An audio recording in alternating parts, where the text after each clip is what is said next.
Hello, everybody. Ajahn Spencer here, and I'd like to do a talk about a Dhamma talk about dependent origination. Yeah.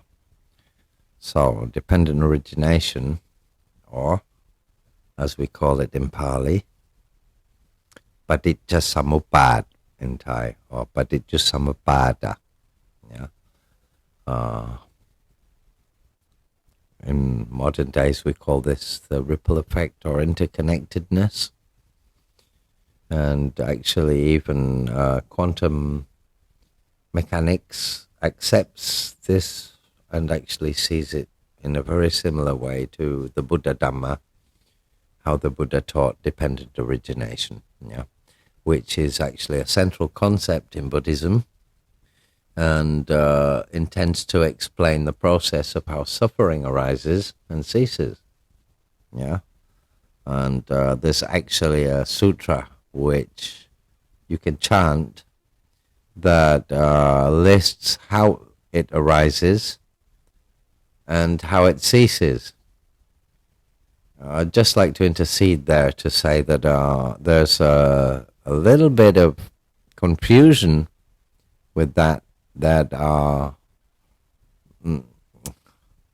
can I say, the list. There are 12 links in the chain of dependent origination of causality, meaning cause and effect. One thing causes this. When this happens, then this in turn occurs. Yeah. So one thing leads to the next, as you say. Yeah. So there are these 12, and they're sometimes written as a list and sometimes written in a circle. Not often. I like to write them in a circle to explain them, because when they're written in a list, they're always listed in the same order. And for a reason, because in that order you can actually understand how one thing leads to the other. But when the Buddha taught dependent origination and the 12 parts, or he split the cake up into 12 parts to explain it. Could have split it into 4 or 108 if you want, right? But he decided to explain it in 12 different conditioned concepts, because they're conditioned as well. The Buddha's aim was to decondition his own and anybody who is willing to listen and learn minds, yeah, and awaken. So I will first list the 12 links before I continue to digress further. The first thing in dependent origination that gets spoken of is avijja. Avijja in Thai. I'll use the Thai pronunciations because most people who subscribe or follow or listen to me are more interested in the Thai Buddhist interpretation and pronunciation. So, ignorance. Now, ignorance is not an insult, and doesn't mean stupid. What it means is unaware of the fact. So you might be a PhD in mathematics, but you're ignorant of the way coquille sajac à la crème is cooked, or how you make pizza dough, right? Just because you're ignorant of how to make pizza dough doesn't mean you don't have a PhD in quantum mechanics, all right? So, ignorance, avijja, is the root cause, or said to be the root cause. I'd like to get into this later because I believe it's in combination with something else as the root cause, perception. So, and that's not part of the 12 things listed in dependent origination, which is why we're not going to talk about perception yet. But it plays a great role in dependent origination. It never gets mentioned in the teachings about it, the ones I've had anyway. But I noticed its important role, and it impossible to not be present within the process of the turning of the wheel or the chain or dependent. I prefer to call it a wheel, which is why I draw it as a circle, as a list, yeah, of dependent origination, to show that ignorance, avijja, wrong view, yeah, or false understanding or unawareness of the true nature of things and your own nature, your own self, haven't even conquered your own heart and mind, is the root cause of what? Of dependent origination? Well, it's the root cause of becoming, because dependent origination speaks about becoming, being born in the samsaric realm of suffering. Why is it the samsaric realm of suffering? Because you don't live forever. You get sick, old, and die. Four Noble Truths. Yeah, you get sick. You get sorry, not the Four Noble Truths. You get sick, old, and die. There was Four Noble Truths I want to talk about separately, but that's part of the Four Noble Truths. Anyway, you get sick, you get old, and you die. Yeah, listed as 3 in my version in the moment. So the second one, yeah, oh, of course, yeah, and the avijja, so wrong view or false understanding of the true nature of things, or just absence of understanding of the true nature of things, represents a lack of understanding of the Four Noble Truths. Yeah, that's what I was trying to say. So, which is why when you become a Buddhist, actually, if you're a Buddhist, it's because you've understood the Four Noble Truths, because that's the first thing you need to understand to think and believe in what the Buddha taught. Yeah, that's what makes you start listening. So, ignorance, lack of understanding of the Four Noble Truths and the nature of reality is the root cause of what? Dependent origination? Well, yeah, but it's the root cause of becoming, yeah, and birth. Becoming leads to birth, yeah, and aging, sickness, death, yeah, sadness, loss of all the things you love, and your relatives, and sadness, and suffering, and pain, and everything that happens in life, right? Buddhism doesn't mention much about the fact that there's not just sadness in life, there's actually a lot of happiness as well, happy moments. Just like to add that there, because when people become a Buddhist and start studying, sometimes they forget that and just get lost in just how terrible existence is, which it pretty much is the existential state.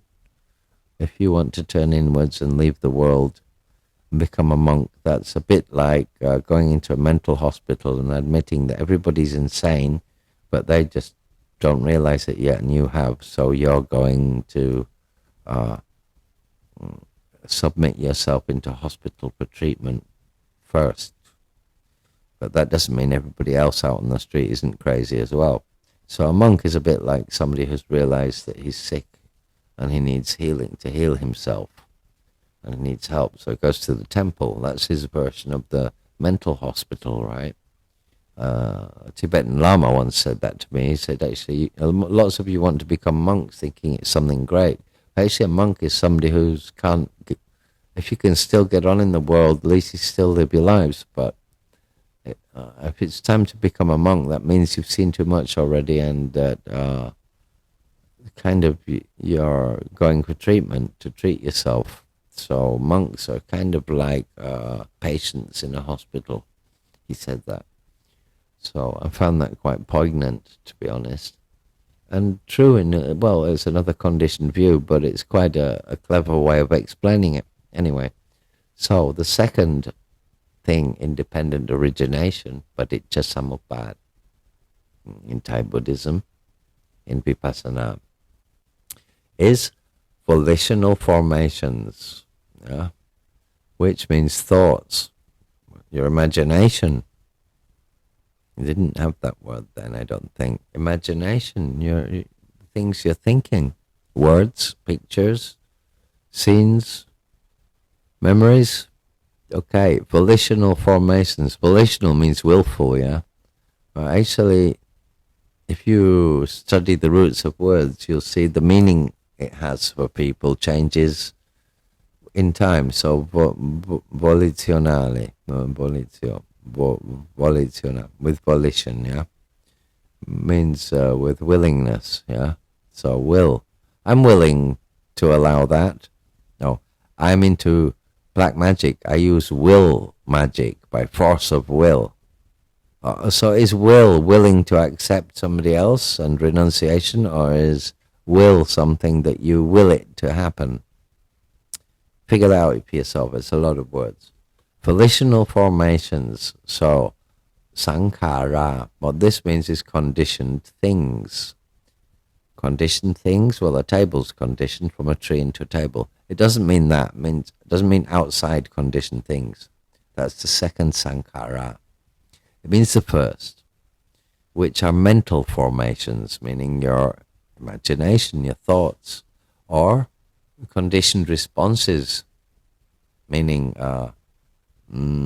suppositions, assumptions, or conclusions from things you hear, and the thoughts which arise as you hear information or see things, hear things, smell things, you interpret, and then you start to condition your opinion on it, which is, of course, a wrong view because it's an angled view and you can't see all sides of the matter.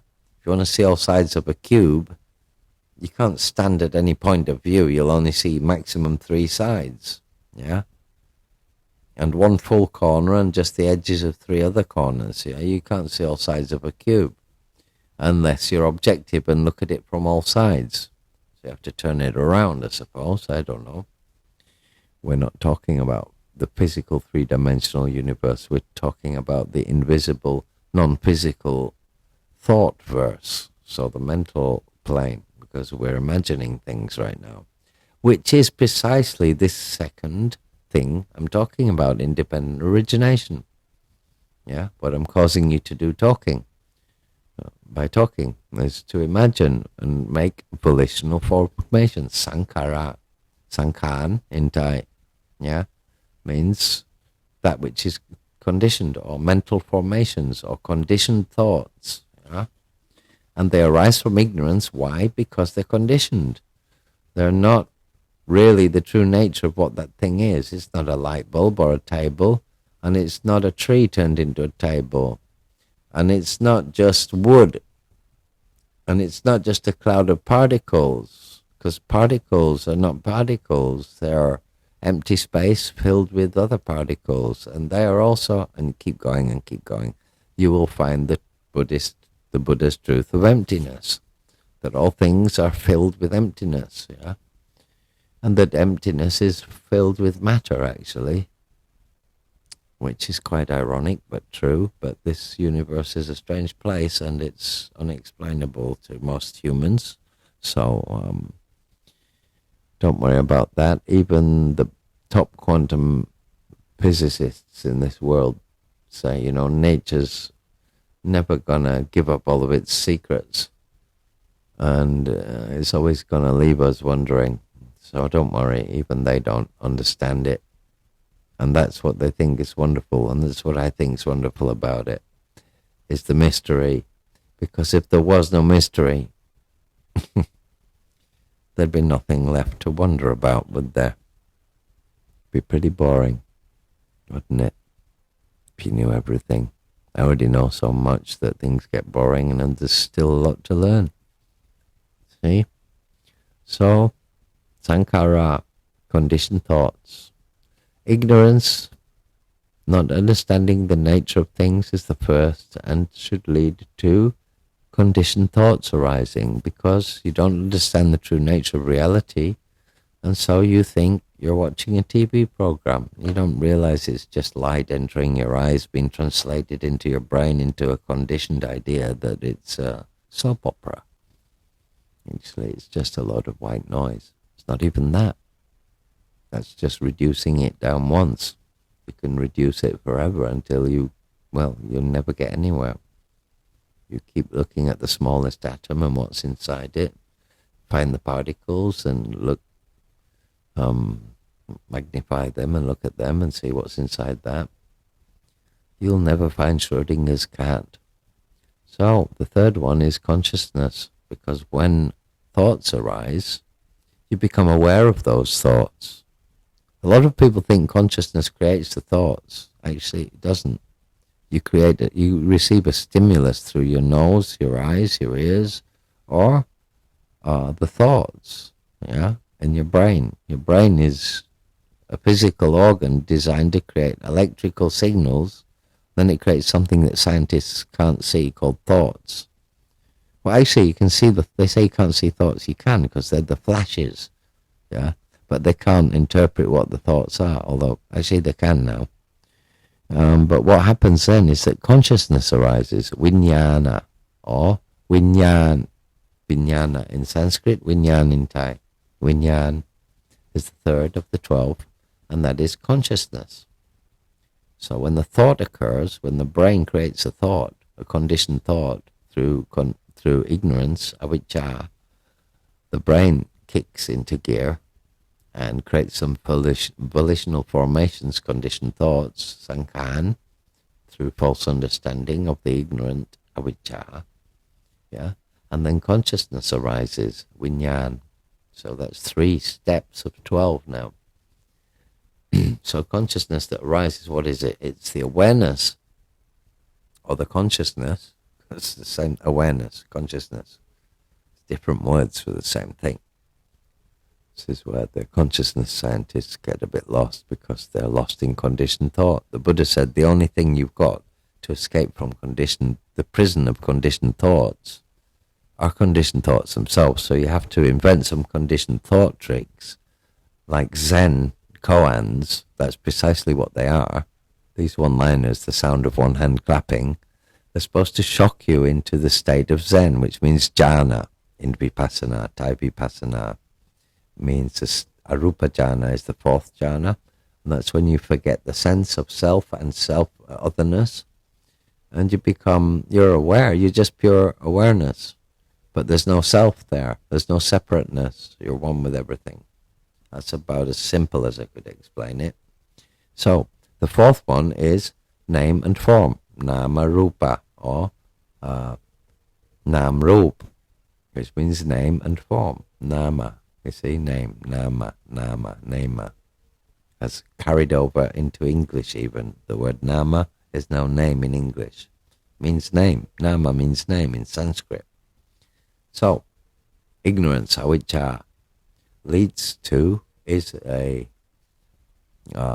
feeds the volitional formations, sankhan, the conditioned thoughts, which then cause vinyan, consciousness, to arise, yeah. And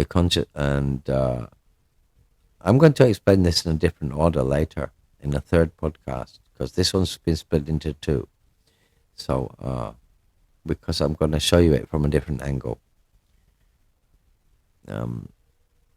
Name and form, nama rupa, which means the mental and physical aspects of existence, yeah. So name means the mental elements, things that don't have a form, yeah, like ideas, yeah.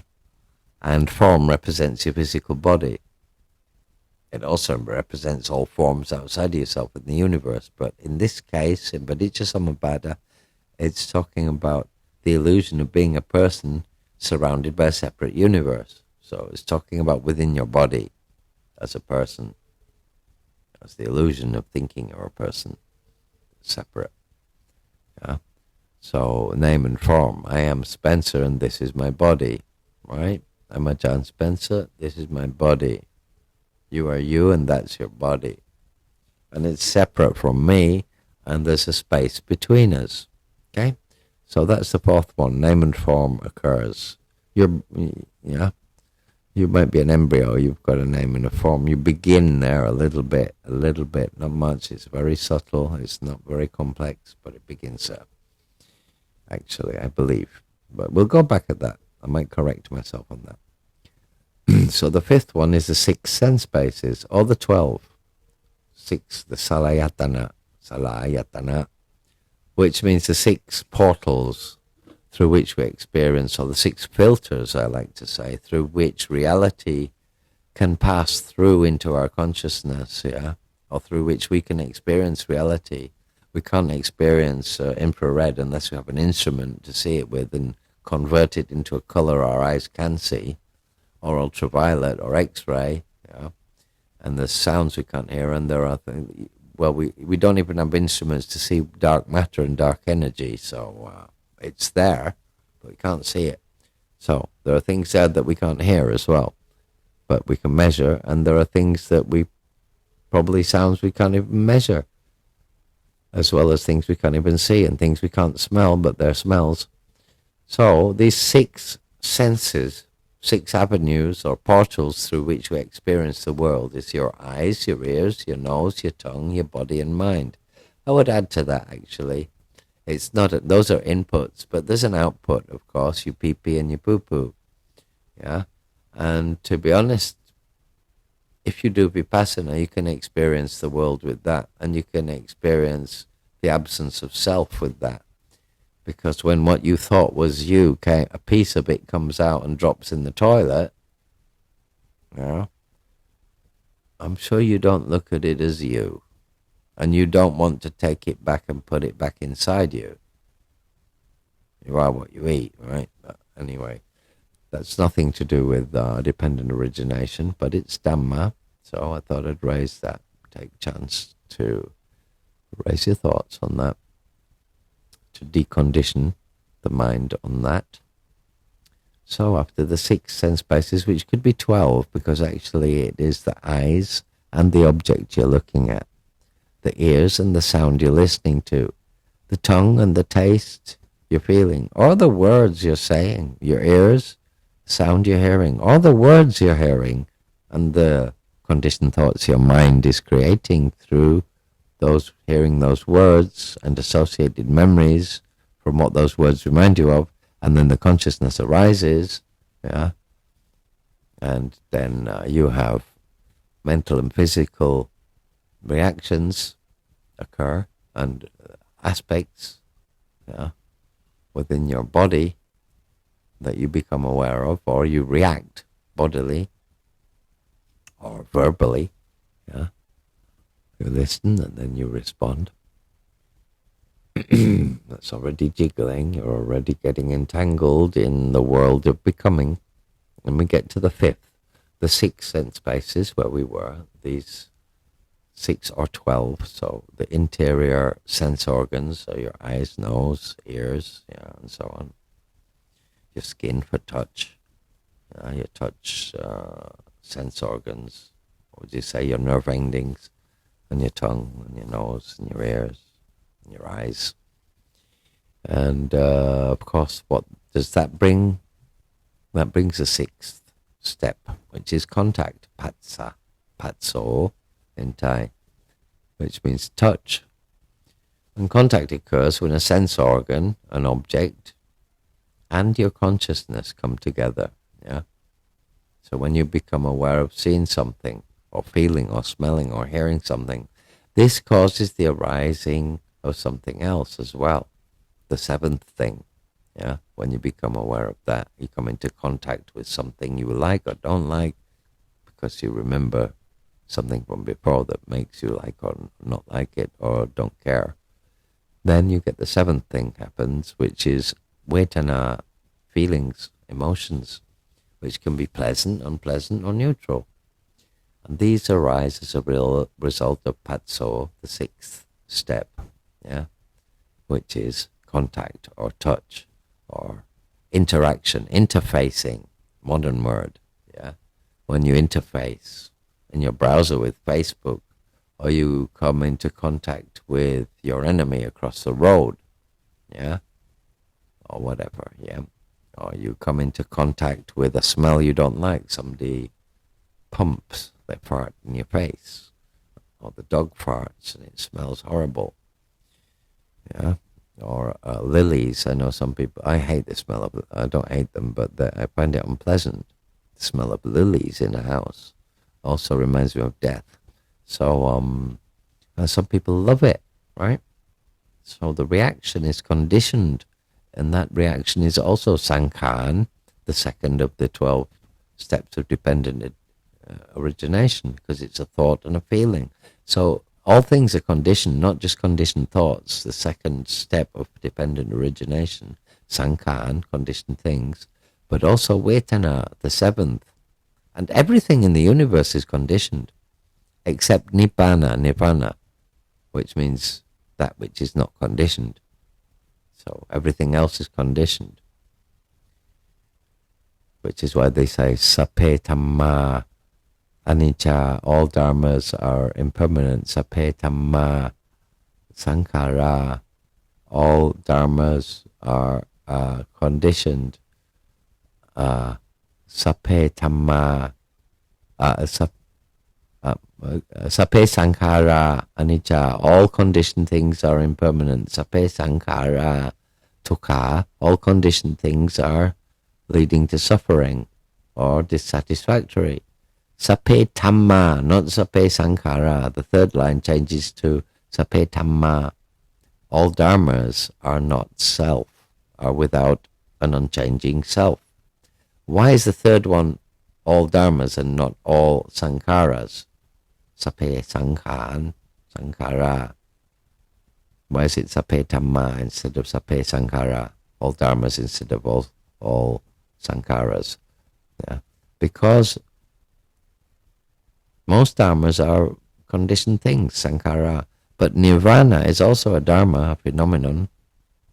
Dharma is a natural phenomenon, but it's not conditioned. It's the unconditioned state. And so only nibbana is not self in nature, but nibbana is not impermanent and it's not dissatisfactory. So only sankhara is all three.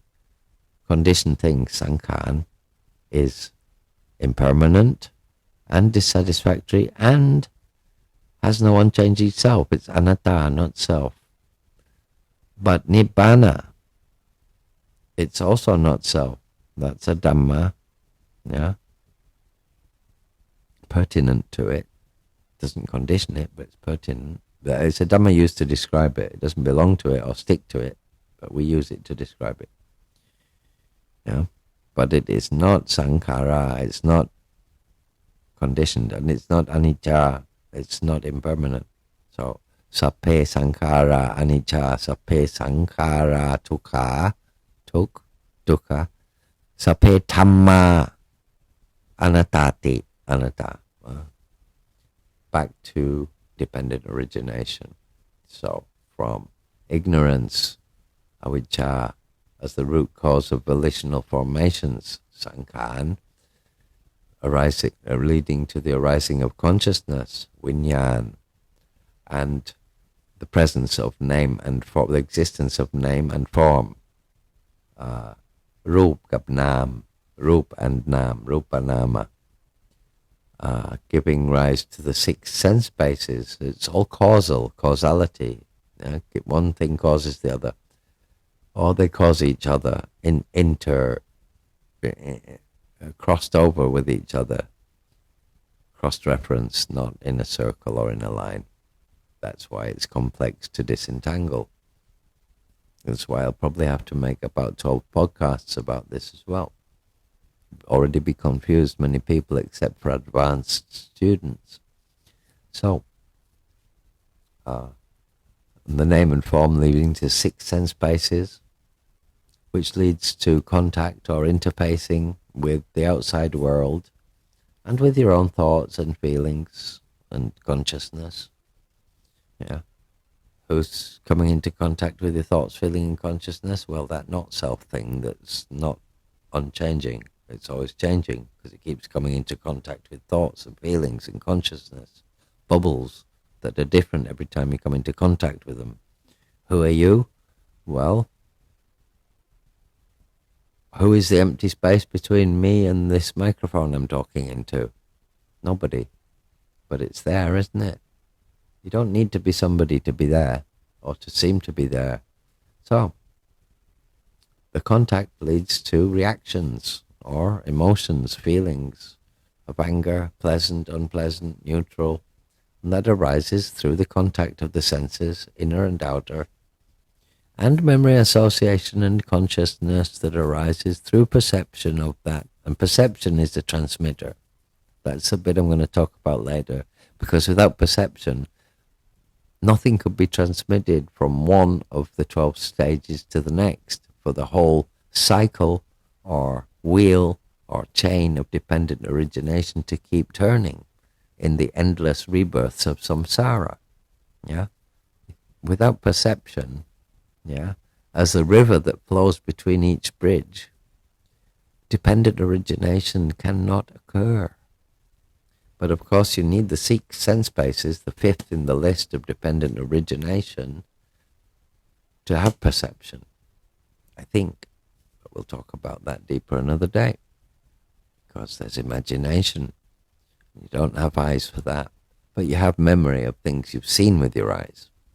So at least you need to have had a form to be able to imaginarily see things in the spirit.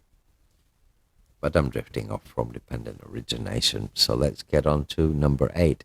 When reactions or emotions or opinions, because emotions arise with an opinion that is conditioned in the mind, and the ping pong ball of the mind sends itself to the heart, and the heart reacts with an emotion through memory association and conditioning. And the 8th thing happens, craving.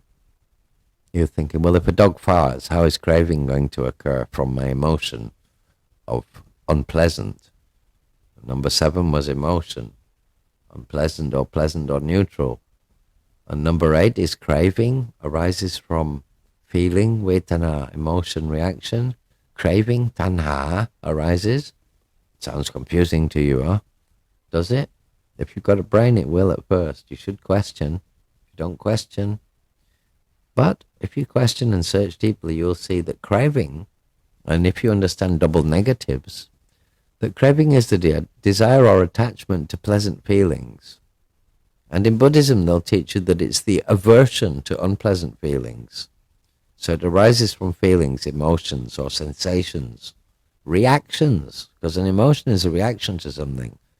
You know, like if a car bumps into you, you fly through the air, yeah? Somebody slaps you in the face, it hurts. Somebody tells a joke, you start laughing, even if it's sick. Somebody falls off their bike and lands flat in the face, and you start laughing, even though you feel sorry for them, and you wonder why you're laughing, because it's a reaction that you're not in control of, right? Craving, tanha, is a desire or attachment to pleasant feelings. But is it the aversion to unpleasant feelings? Aversion means like repulsion. So attraction is attachment, it's like a magnet, and aversion to unpleasant feelings is like repulsion. But that's not craving. If you're repulsed by something and you don't need it or want it, how can that be craving? Right? Okay, I'll explain. It is a double negative. There is craving for that which I love, and there is craving to not bump into those people I don't like, craving to not have to eat things I don't like, yeah, craving to not have to say things I don't want to say, craving to not have to experience things this way, and so on.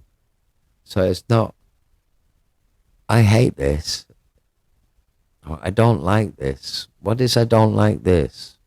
I always say, if I say I don't like this and somebody looks at me funny, I'll say, what I mean is, I don't dislike it, but I don't like it either. So it's quite neutral, isn't it? So words are Wordsworth. You have to be very careful with how you're understanding my words and words in general. Yeah? You know, like ignorance. If I call you ignorant, you think I'm insulting you. No, I'm just trying to say you're ignorant of the fact that it's Wednesday. But you might be much cleverer than me and have a PhD in quantum physics and philosophy and arts and music. Yeah? But that doesn't mean you're not ignorant of how to program in PHP, but I am not. But that doesn't mean anything to do with cleverness or insults. So the 8th is craving. Craving for something or for not something. Yeah? Craving to not get older. Craving to not have to see that person again. So Aversion, I don't like to call it craving and aversion because it's dualistic. And the Buddha taught that the cause of suffering, as well as being the eighth step in dependent origination, which is the cause of us having to keep being reborn in this realm of suffering, being tanha, craving.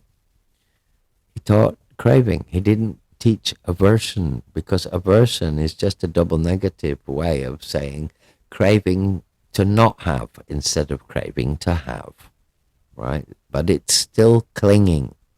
It's clinging to not having something, clinging to not having to go instead of clinging to being able to go. Yeah? So it's all craving. There is no opposite to craving except for not craving. Yeah? Cessation of craving is the opposite of craving. But there is no opposite like craving and aversion. That's a human invention of taking the same thing and splitting it into two. Like on a thermometer, you have infinite degrees upwards, getting hotter. There's no absolute zero. Ice is 0 centigrade on Earth, where water turns hard, where liquid turns solid with H2O, hydrogen 2, oxygen 1. It's not water, because if it's hard, it's ice. And if it's hot, it's vapor, steam, yeah, like rock. If it's hot, it's liquid, lava. Yes, you have the 3 states of matter: solid, liquid, gas. You have more than that, but anyway, 3 major states: earth, air, water, elemental. Oh, so where's fire? Fire is the temperature. It's the heat that is released through the change of energy, that when ice becomes water or water becomes steam, or steam cools down. And when you're measuring a temperature on a thermometer, infinite degrees upwards, infinite degrees downwards. So what are you measuring? Heat and cold? The human mind is dualistic. Hot and cold. No, you're measuring temperature, one thing, and it has an infinite number of varying degrees, as does everything. Yeah? So, clinging is the attachment or grasping onto things and ideas. And clinging, upatana, it's actually addiction. That comes from craving, tanha, the 8th one. The 9th one is clinging, upatan. And I don't translate it as clinging. I translate it as addiction. And I'll use a slightly rude example. For men, less ladies, but some ladies also. But most kids, before they ever had sex in their, I would say teenage years or whatever, some would maybe masturbate and then get addicted to it, right? Or some people get addicted to porn, or some people get addicted to hamburgers, or some people get addicted to eating, music, whatever. Yeah, clinging is attachment, is grasping onto things, or political ideas even, or philosophies, religious beliefs.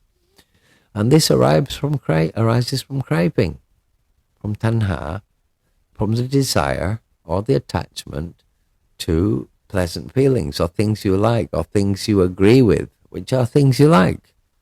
If not, you wouldn't agree with them. An idea, the idea of the Prime Minister, yeah, the idea of the WAF, the idea of the Pope, the idea of the Buddha, yeah, the idea of the Dhamma, the Buddha Dhamma. So the 9th one would be the clinging, yeah, arising from craving, which arises through feelings, vedana, which arises through contact, patso, which arises through the senses, salayatana, which arises through name and form, which arises through consciousness, which arises through conditioned thoughts, which arises through ignorance of the true nature of things. And the 10th that would happen after this clinging, or because not after, you see, it's not in this sequence. Because of clinging, not after. Because of craving, clinging occurs. Because of clinging, becoming exists. Pawa. Pawa means to become in Pali. Becoming means it's a process of becoming. Actually, we're becoming right now.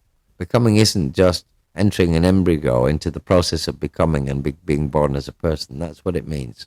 But I'd like to just say that the child is father to the man. The little boy that diddled about in the garden that I remember as me is not the person I am now. I'm a 58-year-old grumpy old man. Back then I was an innocent, very happy, funny little boy.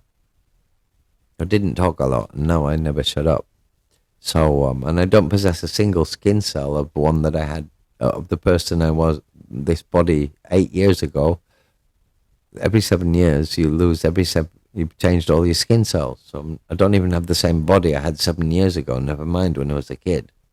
So I'm becoming all the time. I became from an English schoolboy into a Maltese schoolboy, and then I became a tattoo artist, and then I became a traveler, and then I became this and that and the other. Some things I don't want to tell everything. And then I became a John Spencer, and then became a Sakyan tattoo artist, and tattooist. Then I became a Rusi, and then became a monk, and then I became a Rusi again. Then I became an amulet trader, then I became an author, and then a podcaster. And I'm still a John Spencer, but I'm not any of those things because it's all conditioned. So, with becoming, this process of, you never get to be anything because you're in the process of leaving being that which I was and becoming that which I'm going to be. And this is where we lose living and existing in the present. We're always lost in the past and the future. So this process of becoming, I understand this one to a point where it really does make me go, it's like, I've got COVID. I've got a common cold, or I've got the flu, or I've got rotavirus or something, yeah. Becoming. I've fallen into the cycle of becoming, yeah. I mean, if that happened to somebody who'd already escaped it and had to come back into samsara, that's what they'd say. Oh, no. So that's the 10th. The 11th is birth, of course, when you actually have adopted an embryo, entered a portal, and all the causes have come together that you can actually be born into an embryo, which is the physical or mental birth into a new existence as a human or animal, or even in another realm or a dimension, or forms, or even formless births into angelic realms or Brahma realms or alien realms, maybe even the future and the past, if people believe that timeline. Personally, I just think it's all spread out on a sheet, what most people might call the future and the past.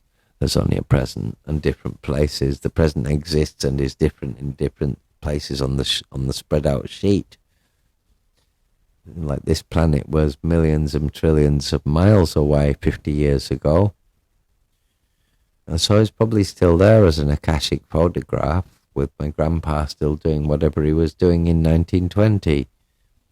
That moment exists still there, imprinted on the universe. Anyway, birth.